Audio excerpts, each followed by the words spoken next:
Òdú lorúkọ ewé ní gbogbo ìkànnì iléeṣẹ́ The Oifem Herbal Ventures lórí YouTube, lórí Facebook, lórí TikTok, lórí Instagram.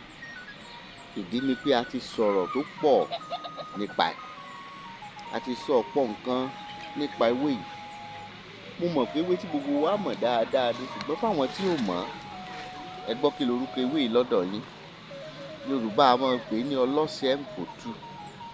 Ọlọ́sẹ̀-ń-pòtú méjì lọ́lọ́sẹ̀-ń-pòtú. Ọlọ́sẹ̀-ń-pòtú funfun wà, ọlọ́sẹ̀-ń-pòtú pupa wà.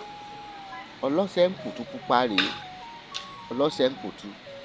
Ọ̀pọ̀ nǹkan ní Yorùbá máa ń lo ọlọ́sẹ̀-ń-pòtú fún. Yorùbá máa ń lo ọlọ́sẹ̀-ń-pòtú láti wo akọ jẹ̀díjẹ̀dí. Bẹ́ẹ̀ ni Yorùbá máa ń lo ọlọ́sẹ̀-ń-pòtú fún abíwẹ́rẹ́. Yorùbá máa ń lo ọlọ́sẹ̀-ń-pòtú fún àánú.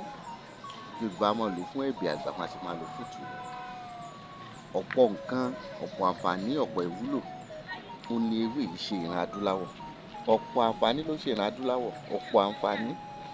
Ṣé ẹ sì wá mọ̀ pé ibi téèyàn bá mọ̀ mọ́, ibẹ̀ ni ó sọ̀rọ̀ mọ́. Ọ̀rọ̀ ọlọ́sẹ̀-ń-pòtú kọjá pé ká máa sọ̀rọ̀ ẹ̀.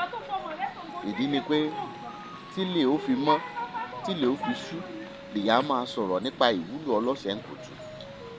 Ó fẹ́rẹ̀ẹ́ jẹ́ pé kò sí nǹkan kan lára ohun tí máa ń ṣe ọmọ adúláwọ̀, tàbí kò sí nǹkan kan lára ohun tí ẹ̀dá èèyàn máa ń wá pé kóun ní, tó máa ń wá agbára láti ní, tọ́lọ́sẹ̀-ń-pòtú ò mọ̀ náà. Ó wá sinmi lé bẹ́ẹ̀ bá ṣe mọ̀ ọ́n lò. Ọlọ́sẹ̀-ń-pòtú tó wù lẹ́gbẹ̀ẹ́ ọ̀nà, ọlọ́sẹ̀-ń-pòtú tó wù lẹ́gbẹ̀ẹ́ ọ̀nà, ó ní bí Yorùbá ṣe lò ó. Ọlọ́sẹ̀-ń-pòtú tó wù létí odò, láwọn ìgbà míì ó ní bí Yorùbá ṣe lò ó.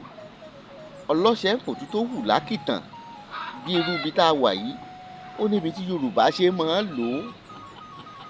Ẹ bẹ́ẹ̀ rí báyìí, ọlọ́sẹ̀-ń-pòtú tó bá wù lórí àpáta, ó ní bí Yorùbá ṣe lò ó.